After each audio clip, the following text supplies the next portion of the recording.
22 orang yang enggak lah, paling 21 yang hadir ya, baru hadir 21 orang.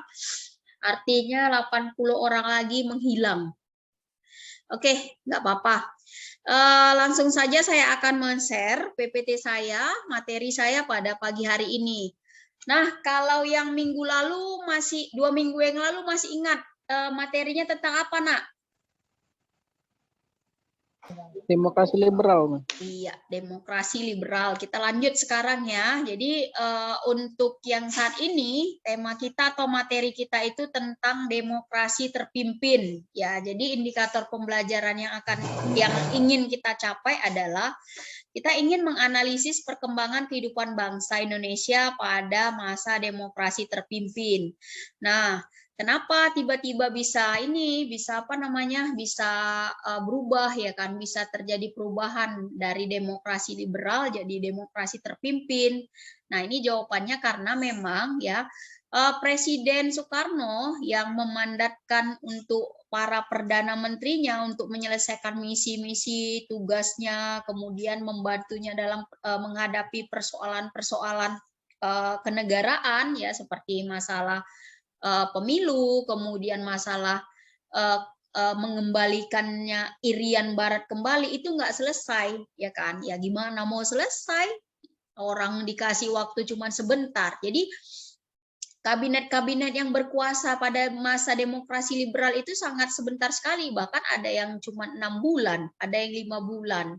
Nah, kita baru aja memilih orangnya, umpama kalau 5 bulan atau 6 bulan, baru aja memilih, ini si A duduk di tempat ini, si B ini, si C ini, baru aja. Setelah itu belum lagi berjalan, masih penentuan penentuan jabatan, ini siapa, ini dipegang oleh siapa, tiba-tiba sudah tidak dipercayakan lagi. Karena apa? Karena adanya mosi-mosi tidak percaya dari anggota-anggota partai ataupun dari yang di luar partai. Nah, semuanya itu membuat jadinya program kerja itu semuanya tidak terlaksana dengan baik. Tapi perlu kalian ketahui bahwasanya apa?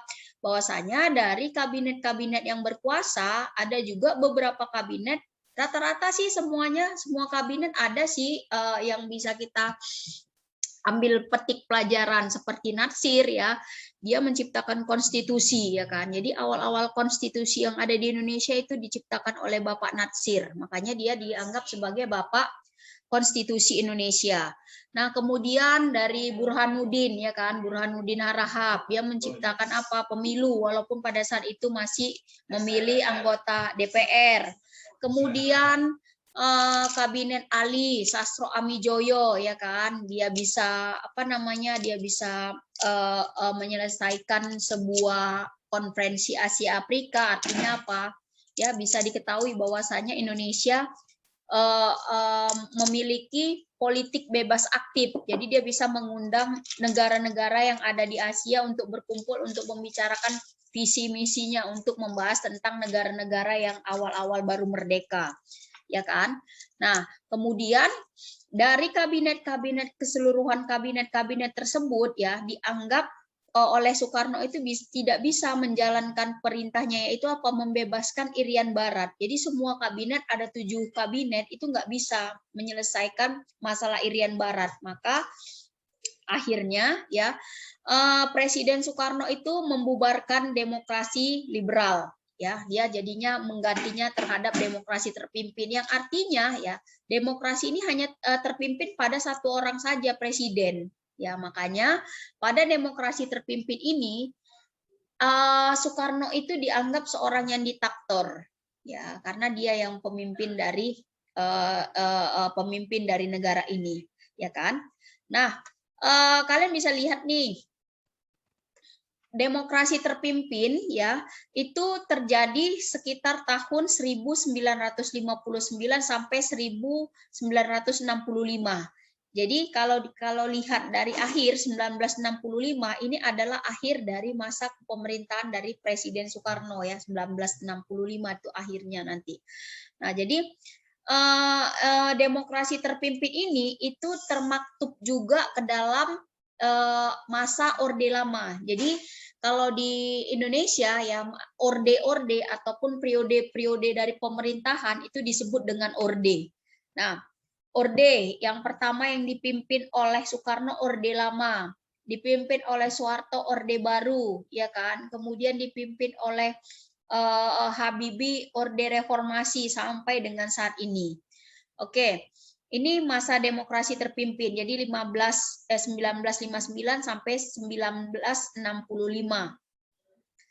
Nah, kemudian ini sejarah dan latar belakangnya kalian bisa lihat tadi ya. Karena apa? Tadi kenapa bisa terjadi demokrasi terpimpin ya? Karena ketidakpercayaan Soekarno terhadap kinerja dari para perdana menterinya yang tidak bisa menyelesaikan masalah, salah satunya adalah masalah Irian Barat tadi. Nah, tapi di balik itu semua kalian bisa lihat ya, terjadi kekacauan pada masa itu. Kenapa terjadi kekacauan? Karena kalian mungkin masih ingat tuh 5 partai besar ya yang mempunyai masa terbanyak pada masa Orde Lama dan memenangkan pemilu pada tahun 1955. Ayo, partai apa saja 5 partai? PNI, Masyumi, PKI, Ya. Cumi, Nahdlatul Ulama, PKI, NU. Iya, benar. PKI masuk di situ? Masuk nggak PKI? Masuk. Ya, PKI kan masuk ya sebagai partai terbesar di sana kan. Nah, pada masa demokrasi terpimpin ini kekuasaan PKI itu semakin besar gitu. Kekuasaan PKI itu semakin besar ya sehingga dia nanti pada masa demokrasi terpimpin ini menjadi sebuah ancaman yang sifatnya itu laten. Ya, ancaman bersifat laten itu dia nggak nampak, tapi sangat membahayakan. Kenapa? Karena memang pada saat itu memang Soekarno itu penganut sebuah marxisme gitu. Jadi Soekarno itu di sini itu dia sebenarnya tidak memihak terhadap PKI, tetapi dia setuju dengan dengan jalan main ataupun jalan kinerja dari sistem dari PKI ini, sehingga ini membuat PKI ini bertambah subur gitu. Karena apa? Merasa bahwasanya mereka ini merasa mendapatkan dukungan dari pemerintah pada saat itu. Makanya Soekarno ya pada saat itu ya yang membuat para PKI ini mendapatkan angin segar dengan pembuatan sebuah keputusan yaitu Nasakom ya kan. Soekarno itu membuat sebuah aturan katanya di situ. Jadi katanya dia membuat sebuah Nasakom. Apa Nasakom? Nasionalis, agama, dan komunis. Mau dicampurkannya 3 elemen itu dalam satu. Tapi itu ditentang oleh masyarakat, oleh ulama-ulama pada saat itu. Ya mana mungkin gitu ya kan. Masa agama dan komunis mau dijadikan satu gitu. Nah, jadi dalam pada masa demokrasi terpimpin ini itu banyak sekali terjadi pelanggaran-pelanggaran juga yang dibuat oleh Soekarno pada saat itu. Karena apa? Ingin memasukkan paham-paham ini gitu. Nah, itu yang saya katakan tadi. Bertambah suburnya kekuasaan PKI itu karena memang merasa dia itu didukung oleh Soekarno pada saat itu gitu. Nah, kalian bisa lihat tuh ya. Nanti semua anggota-anggota DPR kemudian anggota-anggota departemen-departemen yang lain itu pasti ada disusupin ataupun dimasukin oleh para tokoh-tokoh PKI. Makanya nanti kalian bisa lihat tuh ya, kita juga ini harus bisa melihat ya sekarang ini ada nggak ya sekarang kan lagi marak-maraknya isu-isu PKI masuk lagi gitu ke Indonesia, mulai menyelusup. Nah, kita harus membaca sejarah itu. Sejarah itu mungkin saja terulang, tapi memang bukan pada contoh persis kasus yang sama, tetapi dia akan berulang ya. Apakah dia berulang dengan PKI itu memang ada masuk lagi ke sisi-sisi dari pemerintahan kita akan lihat dari situ, dari sejarah itu gitu. Nah, ini dari demokrasi terpimpin, ini semua sisi, semua elemen itu udah dimasukin oleh siapa? Oleh PKI ya, oleh anggota-anggota PKI. Makanya nanti kalian bisa lihat ya, 1965 itu terjadi sebuah kudeta besar di situ. Nah, kudeta besar itu apa ya? Karena memang ingin menenggelamkan yang namanya Pancasila tadi. Karena mengapa? Karena memang PKI itu sudah punya masa yang besar di sini, sudah punya masa yang besar, dan lawan mereka yang terberat yang selalu menentang ya kan dari awal demokrasi terpimpin sampai nanti akhir itu yang menentang adalah kaum agamis. Nah, dari sini aja, dari pembentukan Nasakom, kaum agamis itu nggak mau disatukan dengan para komunis ya, karena itu bertolak belakang ajarannya. Yang satu nggak ada Tuhan, yang satu mempercayai Tuhan gitu. Nah, ini sangat ditentang. Makanya dari sini nanti udah timbul benih-benih apa? Kebencian ya antara partai komunis ini dengan kaum agamis, ya kan? Udah terjadi kebencian. Oke. Nah, kemudian ini adalah perkembangan politik ya kan yang terjadi pada masa demokrasi terpimpin, di mana seperti yang saya katakan tadi, Soekarno itu dia sebagai titik dan pusat dari segala macam peraturan, keputusan, ya kan? Nah, tapi karena memang Soekarno ini sifatnya karismatik, kemudian dia mampu untuk mengajak seseorang dengan pidato-pidatonya, ini semuanya nggak kelihatan bahwasanya bersalah di situnya. Nah, dari awal memang ya terbentuknya PKI itu di Indonesia, ya terbentuknya PKI di Indonesia itu memang ada campur tangan dari Soekarno. Karena apa? Karena memang Soekarno dari awal-awal ya kan memang menjauhi kubu Eropa. Nah, kita ketahui sendiri bangsa Eropa seperti bukan ya Amerika, kemudian Eropa itu tidak ada yang tidak menyukai paham komunis ini. Ya, seperti apa? Amerika, Inggris itu nggak menyukai dengan yang namanya paham komunis. Maka Amerika sebisa mungkin ya selalu ingin mendekatkan diri kepada Indonesia supaya Indonesia nggak terkontaminasi dengan si komunis ini. Belanda juga seperti itu. Dia berusaha supaya Indonesia ini tidak terkontaminasi terhadap paham komunis ini. Karena membahayakan gitu. Membahayakan bagi apa ya? Bagi mereka, karena mereka punya tujuan juga yang jelek sebenarnya. Dua-dua ini nggak ada yang bagus gitu. Dua-dua ini yang nggak bagus gitu. Sebenarnya dasar negara kita udah bagus, tapi dua-dua ini karena memang punya kepentingan terhadap Indonesia, ya mereka terus-terus gitu masuk, mencoba untuk masuk. Nah, tapi Soekarno itu dia nggak mau dekat kepada kubu Eropa. Dia selalu menjauhi kubu Eropa. Kenapa? Karena pengalamannya sebagai seorang yang pernah dijajah oleh bangsa-bangsa Eropa membuatnya benci dengan orang-orang Eropa. Maka dia berusaha mendekatkan diri kepada golongan Asia. Nah, golongan Asia yang didekati adalah Cina. Nah, kita ketahui bersama bahwasanya Cina adalah ya salah satu penganut paham komunis yang terbesar. Makanya ya Cina itu nanti ya dengan seperti itu nanti dia tetap dekat-dekat gitu, kemudian menyebarkan paham komunisnya. Dari situ dia awal muasalnya. Oke. Nah, ini di masa demokrasi apa ya? Demokrasi terpimpin ya.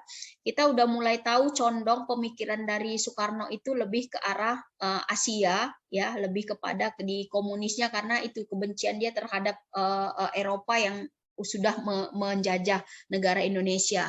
Nah, di sini dikatakan di taktornya Jepang katanya. juga, Mem. Ya? Jepang kan Asia, Mem. Kenapa dia nggak benci, Mem? Oh, kan beda ininya, ajarannya memang kan. Pada waktu itu kan memang Jepang nggak memilih ini, nggak memilih. Oh, maaf, gini, Daeng. Kenapa si Soekarno tidak membenci Jepang? Padahal Jepang kan menjajah Indonesia juga kan. Jadi sampai titik Indonesia merdeka, si Soekarno ini masih membela Jepang juga gitu. Dia masih percaya bahwasannya Jepang ini masih mau membantu ya Indonesia itu keluar dari penjajahan si Belanda gitu. Itu dia. Jadi Makanya si Jepang ini termasuk yang nggak dibenci oleh si Soekarno, karena Jepang ini Soekarno merasa si Jepang ini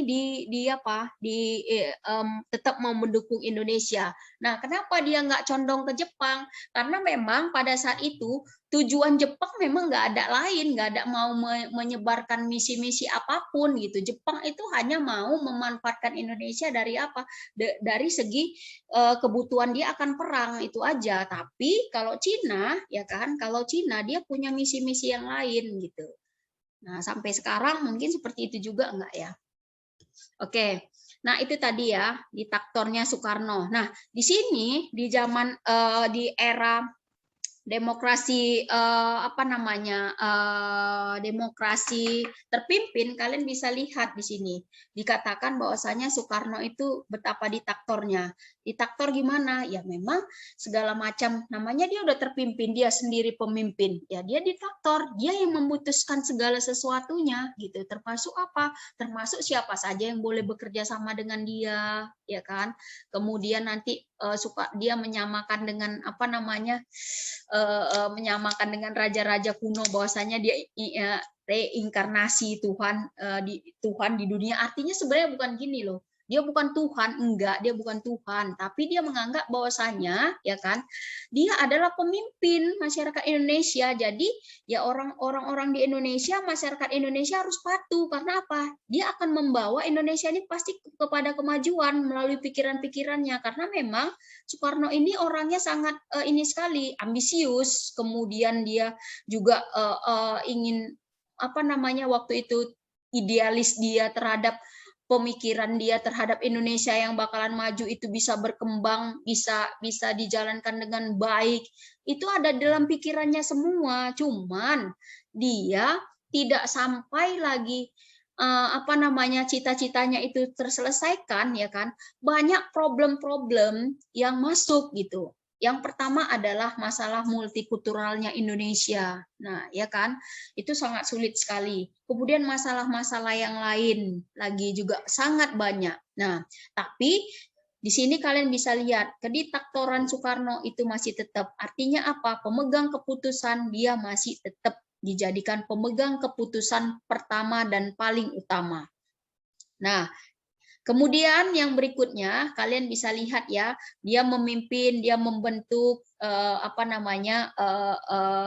Dewan Perwakilan Rakyat Gotong Royong, sampai nanti kalian bisa lihat pada masa demokrasi terpimpin kita akui bahwasannya masalah Timur ya kan, masalah Irian Barat itu selesai memang. Ya, masalah Irian Barat selesai di masa ini. Selesai dengan cara apa? Selesai dengan cara Soekarno turun tangan langsung. Nah, selesai. Nah, selesainya dengan cara apa?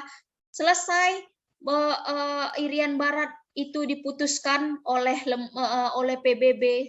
Irian Barat masuk ke mana? Diputuskan Irian Barat masuk ke Indonesia. Nah, itu selesai memang. Ya, kita patut mengacungkan jempol juga dengan Soekarno ini, karena memang ya dia mampu memang menjalankan tugas-tugasnya. Makanya banyak sebagian orang yang menyatakan bahwasanya Soekarno ini banyak ide-ide briliannya, kemudian dia bagus terhadap pemecahan segala masalah apa segala macam. Iya, memang iya, karismatiknya itu luar biasa sekali, ide-idenya luar biasa sekali, itu memang tidak diragukan lagi. Orasinya juga sangat luar biasa sekali. Oke, nah kemudian kalian bisa lihat nih, ini agak nggak apa ya kan, gaya dan ideologi politik yang dijalankan Soekarno itu ideologinya masih terus mewarnai dalam periode ini. Tadi ideologi apa ya? Ideologi terhadap apa tadi? Ideologi terhadap komunis, dia tetap besar. Terhadap apa? Terhadap sistem pemerintahannya. Makanya kita bisa lihat ya, ya, yang mendominasi dalam pemerintahannya itu adalah nanti Partai Komunis Indonesia. Oke, nah ini kan Partai Komunis Indonesia berusaha menarik diri sebagai golongan yang Pancasilais. Kekuatan politik pada demokrasi ini terpusat di tangan Presiden Soekarno dengan TNI Angkatan Darat dan PKI di sampingnya. Nah, ini dia tadi. Jadi tetap ya. Ideologinya itu lebih mengarah ke komunis. Makanya dia ingin sekali membentuk dengan Nasakom, nasionalis, agamis, dan Nasakom, komunis yang terakhir ya. Oke. Nah, kemudian ini kalian bisa lihat ya, dia condongnya kemana. Blok-bloknya itu blok komunis ya. Kamboja, Vietnam, RRC, Uni Soviet. Nah, karena pemikirannya menurut dia, wah bagus nih untuk membuat sebuah negara yang baru merdeka bisa menjadi negara yang maju gitu. Tapi dia nggak memikirkan dampak dari itu semua gimana.